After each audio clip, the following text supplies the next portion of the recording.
السلام عليكم ورحمة الله وبركاته. أهلا وسهلا بكم في فيديو جديد على قناتكم الكورة في ملعبك. أنا بعتذر إن أنا طالع لكم بالشكل ده، بس الموضوع اللي معانا ما كانش ينفع إن إحنا نسكت عنه، لازم كنا نطلع بفيديو ونتكلم عنه. الموضوع اللي معانا النهاردة هو موضوع المحترم، الرجل المحايد اللي الناس كلها بتحبه، إبراهيم فايق، مع اللي اسمه إيه ومش هقول غير كده، مرتضى منصور. في مداخلة تليفونية لمرتضى منصور على قناة نادي الزمالك، بيتكلم في امور نادي الزمالك كعادة مرتضى منصور، ان قناة نادي الزمالك ما ينفعش يعدلها يوم غير مرتضى منصور لازم يطلع ويتكلم عليها.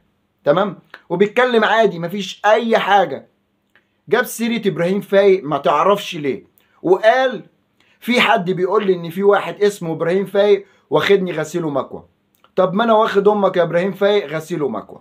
في ناس كتير ممكن تكون عارفة الشتيمة اللي شتمها مرتضى منصور لابراهيم فايق، بس ناس كتير قوي ما تعرفش ليه مرتضى منصور جاب سيرة ابراهيم فايق وشتمه الشتيمة دي.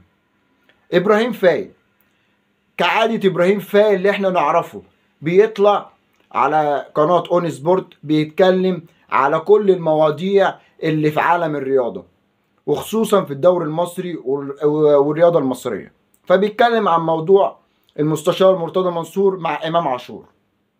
تمام، وان امام عاشور الاداره عايزه تمضيه على عقد ان هو ما يرجعش الا في مصر على نادي الزمالك. تمام، بيتكلم عادي، الراجل بيشوف شغله كاعلامي محترم محايد، وبيفتح الموضوع وبيتكلم وبيقول رايه، لا هان حد ولا قل ادبه على حد ولا قال اي حاجه. طبعا مرتضى منصور مش عايز اي حد في الدنيا يتكلم عليه باي حاجه. طبعا قام طلع على قناه نادي الزمالك في مداخله تليفونيه وشتم ابراهيم فايق زي ما انتم عارفين. الحاجه بقى اللي انا ما كنتش اتوقعها واللي انا من جوايا فرحان بيها ان ابراهيم فايق يرد على مرتضى منصور. واحد هيقول لي طب ليه انت فرحان ان هو رد على مرتضى منصور؟ عشان مرتضى منصور شتم ناس كتير قوي بأمهم في الدولة دي ومحدش بيرد عليه. الوحيد اللي رد عليه هو ابراهيم فايق، ورد ابراهيم فايق كان مفحم بأمانة. فحم مرتضى منصور بالرد اللي هو رده عليه. طلع في اول الكلام واتكلم عن الشخصية ومرضاش يقول الاسم. قال لانك انت لسانك زفر، لسانك وسخ، انا مش طايق انطق اسمك، انا جزمة امي انضف واشرف من عينة مليار واحد من عينتك يا مرتضى. طبعا ابراهيم فايق يعني من الاخر كده لما اتكلم عن مرتضى منصور او رد عليه فحمه من الاخر. قال كلمتين عجبوني قوي الصراحة. قال لك يا تعيش، انت هتعيش مرة واحدة في الحياة، هتعيش مرة واحدة في الحياة، يا تعيشها راجل ذكر يا ما تعيشهاش خالص. تعيش كده بتاخد على قفاك وما تقدرش تعمل لأي حد حاجة. طبعا قليل أوي لما نلاقي واحد بيرد على مرتضى منصور. وخلي بالكم ابراهيم فايق مش من النوعية اللي تطلع بفيديو زي كل الناس اللي نعرفها، انا اسف يا سيادة المستشار، انا مش عارفة ايه، انا وانا وحقك عليا واحنا اتصالحنا. الراجل ده مش هيتهاون. ليه؟ ان الشخصية دي شخصية محترمة، ناس كلها عارفة مين ابراهيم فايق. ابراهيم فايق اعلامي محترم طول عمره. لو النادي الاهلي كسب مباراة يعني بيفرح للنادي الاهلي وبيجيب كل الحاجات الحلوة للنادي الاهلي. لو الزمالك كسب مباراة بيفرح للنادي الزمالك وبيجيب كل حاجة لنادي الزمالك.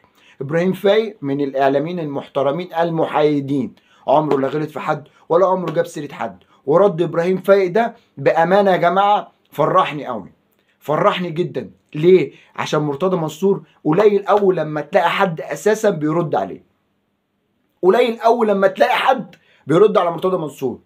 ومرتضى منصور مش سايب ام واحد في الاعلام ولا ام واحد في الدولة لما جايب سيرتها.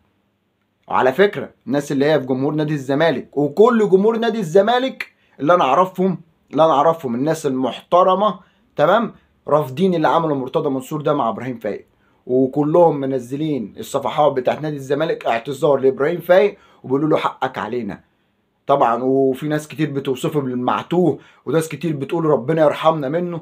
مرتضى منصور يا جماعه الراجل ده موقع نادي الزمالك، موقعه في كل حاجه بامانه. من اول الناس كلها مشيت، دلوقتي نادي الزمالك يا جماعه بقى يتصفى، نادي الزمالك بقى يتصفى.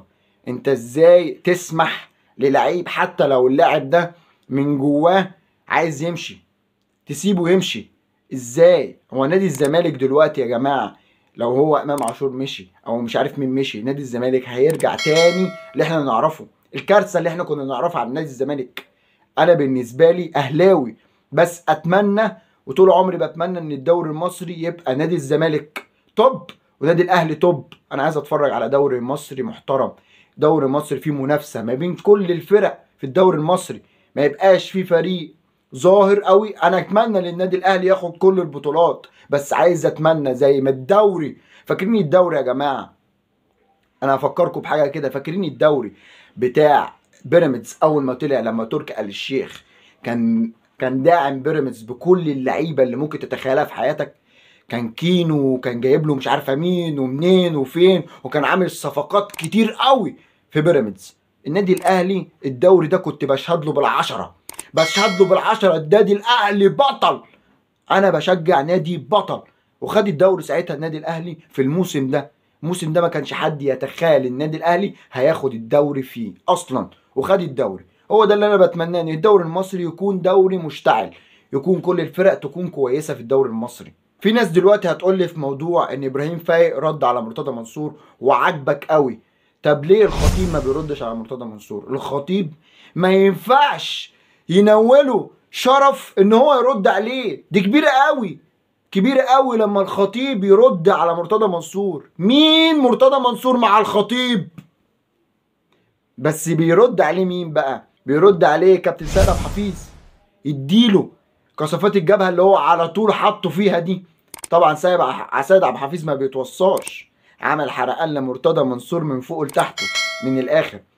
وانا مش هقول ان زي الناس كلها اللي بتقول ان سيد عبد الحفيظ عامل حرقان لكل الزملكاويه، لا، وسيد عبد الحفيظ بيرد وبيهين اللي بيقل ادبه على النادي الاهلي. بس يا ترى يا مرتضى منصور مين تاني هتشتمه بامه الايام الجايه؟ ونفسي اعرف يا جماعه ليه يعني اتحاد الكوره وكل المسؤولين في الدوله سايبين مرتضى منصور يعمل اللي هو عايزه، ويشتم ده ويقل ادبه على ده ويهين ده ويعمل كل اللي هو عايزه، ومحدش عارف يعمل له حاجه؟ هو مرتضى منصور ده ماسك زله على ناس في الدوله ولا ايه؟ احنا عايزين نفهم هو مرتضى منصور ده ايه يا جدعان؟ وضعه ايه؟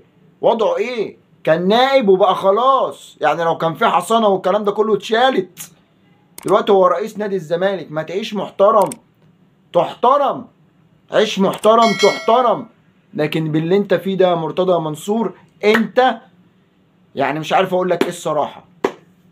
حسبي الله ونعم الوكيل في كل انت جبت سيرتها وشتمتها، وان شاء الله زي ما ابراهيم فايق قال هتنزل التربه وهتبقى لوحدك متر في متر، ما تعرفش اي حد ولا حد هيكون جنبك ولا منصب ولا اي حاجه، وهتشوف حساب ربنا يبقى عامل ازاي. وبس كده. لو انت مش عندي في القناه انزل واشترك في القناه وفعل زر الجرس عشان يوصلك كل جديد، واعمل لايك لهذا الفيديو.